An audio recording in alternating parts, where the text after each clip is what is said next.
Maintenant avec vous la revue de la semaine qui est cette rubrique-là qui nous permet de méditer sur ces pensées qui ont été postées ou bien qui sont postées sur la page Facebook de l'agence de communication Le Speaker Events. Et aujourd'hui, la première pensée que nous allons partager avec vous dit ceci. C'est une pensée de Ufeya Kwemu qui dit ceci: vous ne saurez jamais si vous avez tort. Osez la vie, osez vos rêves, tout est possible. Vous ne saurez jamais si vous avez tort, si vous n'osez pas. Voilà, vous ne saurez jamais si vous avez tort, si vous n'osez pas. Osez la vie, osez vos rêves, tout est possible. Qu'est-ce que ça vous inspire, cette pensée de Ufeya Kwemu? Personnellement, je dirais que il est vrai qu'on doit oser parce que ce n'est qu'en essayant, ce n'est qu'en le faisant qu'on saura si on le fait bien ou pas. On dit souvent qu'on apprend de ses erreurs, donc on ne saura jamais si on a commis une erreur, si on n'a pas commis d'erreur, si on est en train de bien faire ou pas, si on n'essaye pas. Il faut oser. Il y a un adage qui dit également que qui ne risque rien n'a rien. Donc, mesdames et messieurs, il faut oser. Oui, il faut oser. Tant que vous n'osez pas, vous n'allez jamais savoir, vous n'allez jamais saisir les opportunités que la vie nous donne. Vous pouvez vous rendre sur la page Le Speaker Events, la page Facebook Le Speaker Events, pour méditer avec nous sur ces pensées-là et laisser des commentaires également que nous prenons toujours la peine de lire ici au courant de cette émission. Mesdames et messieurs, la deuxième pensée que nous partageons aujourd'hui avec vous dit: nul ne peut être aimé réellement s'il ne s'aime lui-même.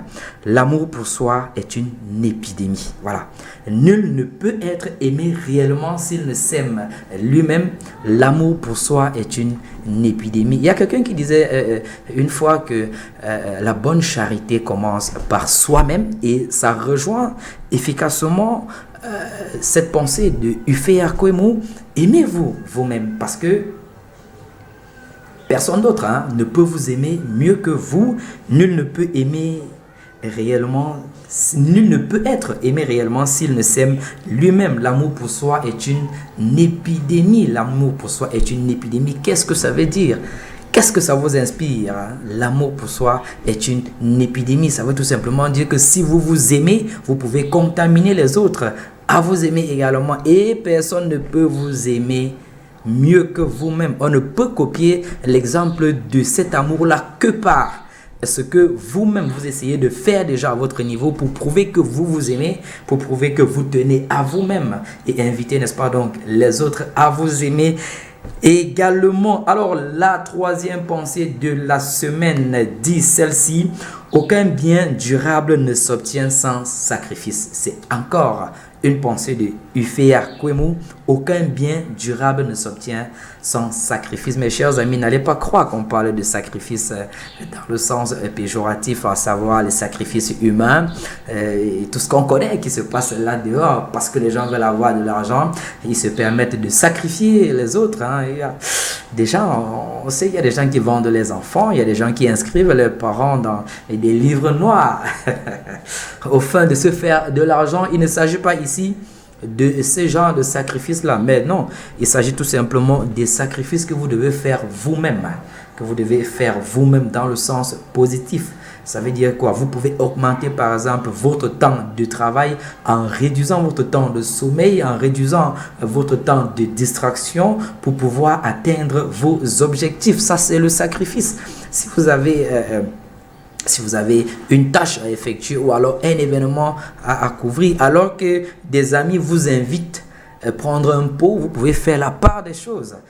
Qu'est-ce que je peux sacrifier? Est-ce que le travail est plus important? Est-ce qu'aller prendre un pot avec les amis est plus important? Et là, véritablement, vous pouvez faire un choix et sacrifier cette invitation pour aller plutôt avancer dans votre projet. Donc, c'est de ce genre de sacrifice-là que Ufeya parle aujourd'hui. La prochaine pensée ce samedi, elle est un peu longue, mais je vais prendre le soin de la lire pour vous. Tu es responsable de ta vie et de ce que tu décides d'en faire. Tu mourras seul. Personne ne voudra t'accompagner si ce n'est ta mère. Alors, d'où vient-il que la manière dont tu vis ta vie et ton bonheur dépendent des avis des autres? Alors, on va reprendre cette pensée-là parce qu'elle est un peu longue, mais elle est très riche en même temps. Tu es responsable de ta vie et de ce que tu décides d'en faire. Tu mourras seul. Personne ne voudra t'accompagner si ce n'est ta mère. Si on prend une petite pause à cet endroit, personne ne voudra t'accompagner si ce n'est ta mère. Alors, il est bien vrai ici que nos mamans sont capables, oui, capables de tout faire pour nous, capables de se sacrifier pour nous. On connaît l'amour que les mamans ont pour leurs enfants, hein, rien à voir avec les mamans là qui ont souvent balancé les enfants dans la rigole, dans la poubelle, dans les fosses et tout et tout. Non, on parle des mamans, des vraies mamans. Oui, et tout à l'heure, on va parler d'une vraie maman, voilà. Alors, d'où vient-il que la manière dont tu vis ta vie et ton bonheur dépendent des avis des autres? Est-ce que véritablement la manière dont nous vivons notre vie devrait dépendre de l'avis des autres? La question, elle est posée, mais la réponse, elle est déjà là. Non. Non, tout simplement parce que tu es responsable de ta vie. Non, tout simplement parce que tu mourras seul. Donc, l'avis des autres, parfois, ne va pas toujours compter, sauf si c'est des avis qui viennent dans le sens de construire, dans le sens d'améliorer, dans le sens de t'accompagner dans ce que tu veux faire. Parce qu'on sait également qu'il y a beaucoup d'avis qui viennent tout simplement pour gâter. Il y a beaucoup d'avis qui viennent tout simplement pour nous enfoncer encore et encore plus. Alors, mesdames et messieurs, c'était tout pour les pensées de cette semaine, hein, les pensées de ce samedi que nous avons partagé avec vous aujourd'hui. Et comme vous le savez, il y a toujours cette question-là qui intervient toujours dans le cadre de The Question, cette rubrique-là que nous avons développée sur notre page et qui vous permet de donner votre point de vue sur un sujet qui serait en train de faire tourner les méninges quelquefois. Alors, The Question de ce samedi, qu'est-ce que ça nous apprend? On dit le test de compatibilité avant le mariage, avantages et inconvénients. Voilà, je crois, voilà finalement un sujet qui vient qui vient éveiller les consciences, un sujet qui vient nous interpeller sur le fait que avant de se mettre souvent ensemble, il va falloir bien évidemment faire certains tests de compatibilité. Et ces tests de compatibilité, il s'agit de quoi exactement? Ce sont des tests de compatibilité qui nous rassurent que si on se met ensemble et qu'on parvient à faire des enfants, que ces enfants-là peuvent vivre longtemps, que ces enfants-là peuvent naître dans de très bonnes conditions. Parce qu'on sait également qu'il y a des incompatibilités en ce qui concerne des individus, notamment au niveau des résus, hein, les résus positifs. Vous pouvez être R+, vous pouvez être R-, et il y a des personnes qui ne sont pas véritablement compatibles. Donc, qu'est-ce que vous pensez du fait que avant de se mettre ensemble, on devrait faire ce test-là? Parce qu'on se rend compte dans certains foyers, on se rend compte dans certains couples qu'il y a des enfants qui en souffrent. Hein. Il y a des enfants qui naissent avec des malformations.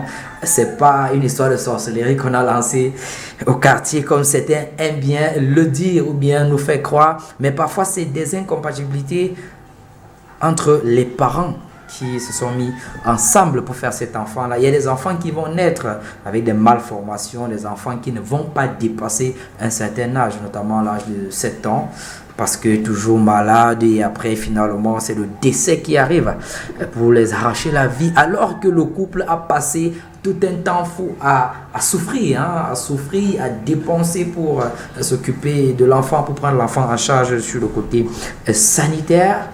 Ça fait mal de savoir que finalement, cet enfant-là ne peut pas vivre. Pourtant, on aurait pu éviter ça et le couple va faire un deuxième enfant, un troisième enfant qui va subir le même sort. Finalement, on va dire c'est une affaire de sorcellerie, ou le père, ou la mère, ou le grand-père, il y avait la tante de l'oncle de tel au village, on n'avait pas fait ci, on n'avait pas fait ça. Et les charlatans vont récupérer l'affaire pour se faire du blé, parce que c'est aujourd'hui le riz, voilà, pour se faire un peu de riz. Mais véritablement, il est question, mesdames et messieurs, de s'informer, parce qu'on dit aussi, même dans la Bible, que mon peuple périt faute de connaissance. J'aime souvent bien le dire.